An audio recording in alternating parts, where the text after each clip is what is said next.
Merci de participer à ce 8e Buzz and Breakfast. Alors, il y a un an, on organisait un Buzz and Breakfast sur l'économie collaborative et auquel Sébastien avait participé. Il a fait son Vendée Globe, 124 jours en mer, et ça me paraissait naturel, à l'occasion de la sortie de son livre aux éditions XO, Seul au monde, de l'inviter et de vous faire partager son enthousiasme. À l'arrivée, vous vous attendiez à ce qu'il y ait autant de monde qui soit là pour vous accueillir, dont votre éditeur d'ailleurs? Je pensais qu'il y aurait quand même quelques personnes, parce que c'est la fin du Vendée Globe, c'est le dernier concurrent. Les locaux ont envie peut-être de fermer un peu le Vendée Globe. Tant de monde, ça fait peur. Surtout après 4 mois de mer. Ouais. Que vous êtes devenu un ours solitaire, donc c'était un peu un... Là, il y avait des milliers et des milliers de personnes qui étaient là, et je me rendais compte comment ces personnes étaient touchées. Ouais. Ah ouais, ça c'est vraiment un gros choc, quoi. On a l'impression, à la lecture de votre livre, que le Vendée Globe s'est imposé à vous, finalement, un peu comme une évidence. Peut-être que, comme j'avais déjà travaillé sur le scénario d'un film, en solitaire, machin, j'avais peut-être quelque chose qui était ancré quelque part. Mais enfin, j'avais pas du tout l'intention. Moi, j'ai jamais eu l'intention de faire le Vendée Globe. C'était vraiment... Il faut vraiment se remettre dans les conditions de ces veilles de départ ou de ces matins de départ. Il y a toujours sur les pontons d'un départ de course, d'un départ d'une transatlantique, et alors encore plus du Vendée Globe, il y a toujours une atmosphère, une odeur particulière, quoi. Et c'est cette atmosphère qui vous a tenté, ou c'est la course en elle-même, c'est le défi? Non, mais c'est le défi, mais c'est simplement la décision, elle a été prise comme ça, quoi. On le lit 124 jours dans l'enfer du Vendée Globe. Ouais. Il y a aussi des moments extrêmement difficiles. Est-ce qu'il ne faut être qu'un marin pour réussir le Vendée Globe? Avant le Vendée Globe, je ne me suis jamais considéré comme un marin. Dans la famille, je suis le moins marin des 4 frères, même si j'ai fait une longue carrière de régatier. Moi, je vais sur l'eau pour faire un boulot qui est de gagner une régate ou la perdre, mais c'est mon job. L'océan, la mer est un terrain de jeu. Le bateau est mon ballon de foot, et moi, je suis un footballeur. Voilà. Vous vous décrivez comme un vagabond des mers dans votre livre. C'est quoi un vagabond des mers? Un vagabond des mers, c'est peut-être quelqu'un qui participe au Vendée Globe sans objectif autre que de le terminer coûte que coûte. Et c'est la seule chose qui m'intéresse dans cette aventure, c'est de terminer le Vendée Globe. Je n'ai jamais fait la course du Vendée Globe, j'ai fait le Vendée Globe.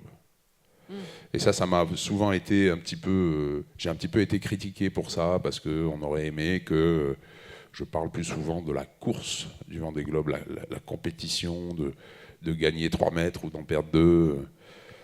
J'en avais rien à foutre de gagner 3 mètres ou de... Moi, je voulais terminer le Vendée Globe, et c'est tout. Et par la porte ou par la fenêtre, c'était pas grave. Comment est-ce que vous avez embarqué vos frères dans cette histoire? Comment est-ce que vous avez réussi à créer ce cercle de gens qui vous ont épaulé? Et voilà, vous avez plein de monde qui va s'associer à ce projet, et on a terminé avec une très grosse équipe, en fait.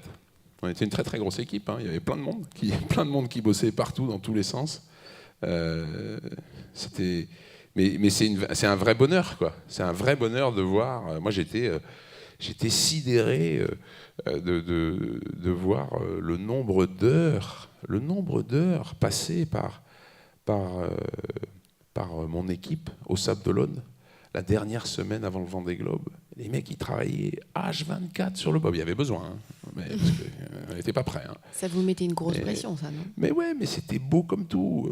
Moi, je passais sur le bateau à chaque fois, ils me disaient toi, ton boulot, il commence dimanche, quoi. Toi, pour l'instant, tu t'en vas, tu nous laisses faire, quoi. Aujourd'hui, vous dites, mais finalement, j'ai pris un sacré risque. Non. Et ça, je le subodorais pas? Non, je me dis pas ça. Vous êtes parti... La fleur au fusil. Je dirais pas ça, je dirais très précipitamment. La preuve, c'est que vous avez oublié de prendre vos chaussures. Eh bien, c'était là où j'allais en venir. Hein, ouais, c'était là. C'est que vous êtes tellement ailleurs que vous oubliez de partir avec vos chaussures. Il faut le faire quand même. Ouais, il faut le faire. Ouais, mais je suis parti en tongs. Parce que Amazon ne livre pas... Ce sont les tongs qui ont fait le tour du monde. C'est un modèle collector. Là, je suis en train c'est quelques heures après le départ et je m'aperçois que j'ai pas de chaussures et que j'ai pas d'éponge. Et je prends la mesure de l'immensité de ce que je suis en train de commencer. Pas d'éponge, c'est vraiment très très chiant en fait. Hein. Parce que ces bateaux-là, ils sont quand même humides, voire trempés, et on les assèche en permanence. L'intérieur, il faut essayer de garder l'intérieur sec. Et là, c'est l'enfer, quoi, parce que pendant 125 jours, 124 jours, je vais éponger mon bateau avec des torchons. Comment est-ce que vous avez géré vos journées ? C'est avec une vraie discipline concernant la nourriture et le sommeil. C'est-à-dire que la priorité numéro 1 du Vendée Globe, c'est le mec. Le mec, il faut qu'il soit nourri et qu'il dorme, ou reposé, le plus possible. Hein. Parfois, c'est pas possible. Mais voilà. Donc ça, c'est votre cadre. Ah oui. Manger, dormir. Manger, dormir. C'était quoi votre... L'angoisse ? L'angoisse. Et puis à quel moment et comment est-ce qu'elle s'est cristallisée ? L'immense difficulté, celle qui est permanente pendant 124 jours, c'est d'avoir la panne, l'ennui, le truc qui va vous empêcher de terminer, de continuer.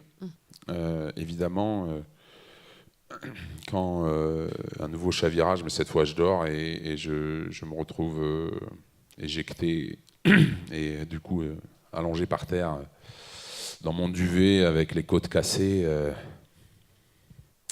Ça, c'est un moment qui c'est le moment le plus dur. Mais c'est surtout, pendant plusieurs minutes, c'est comment je vais arriver à ramener ce bateau en Australie.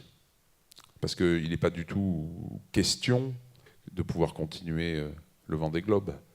Je sais ce que c'est que d'avoir les côtes cassées, et là, en l'occurrence, c'est des deux côtés. Donc, je suis allongé par terre.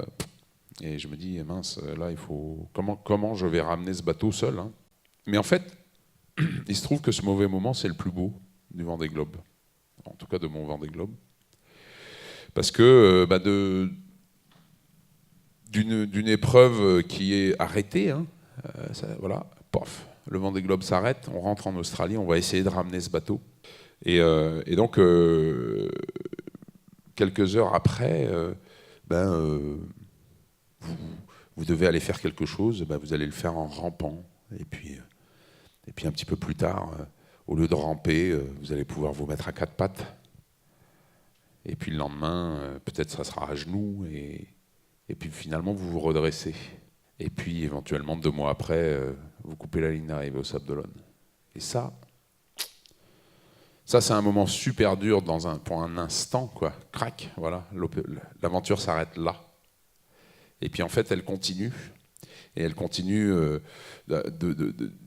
C'est encore plus fort, quoi. C'est encore plus fort que de la continuer et de la terminer après avoir passé cette épreuve où vous avez eu un temps d'arrêt, quoi. Ça, c'est vraiment bien. C'est vraiment bien. Un peu plus tard, il y a le passage du Cap Horn, donc là, vous le racontez dans le film.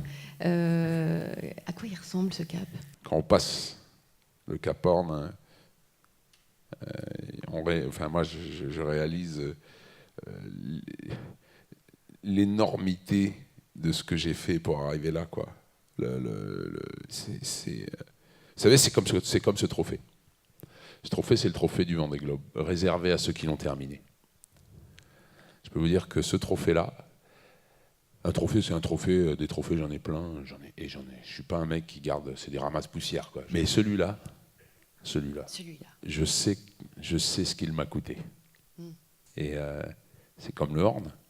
Le Horn, quand vous arrivez au Horn et que vous regardez derrière, il il y a toute la route qu'il a fallu faire depuis le départ pour être là. Mais c'est tout ce qui s'est passé avant. Toutes ces, tous ces milles qu'il a fallu faire pour arriver, ces caps, ces tempêtes, ces peurs qu'il a fallu affronter pour arriver là, quoi. C'est monstrueux, monstrueux. Aujourd'hui, dans quel état d'esprit est-ce que vous êtes? Ma feuille de route, c'était couper la ligne d'arrivée. Ce qu'il y a après, je m'en occupe pas, quoi. Je sais pas ce qu'il y a après, j'en sais rien. Et j'ai vraiment eu la chance de pouvoir tout de suite, très vite, quelques jours après l'arrivée, j'ai pu tout de suite basculer dans l'écriture de mon livre. Le 25 mars, on a commencé l'écriture de ce livre. Et le 25 mai, on l'avait en main. Du coup, moi, j'ai pas eu de temps d'arrêt, quoi. Je suis arrivé, hop, quelques jours pour reprendre pied, aller voir les enfants, faire la bise à l'un, à l'autre, et puis, hop, allez, maintenant, on y va, quoi. Sébastien, est-ce qu'il y aura un autre Vendée Globe? Oh, bah certainement, oui. Certainement.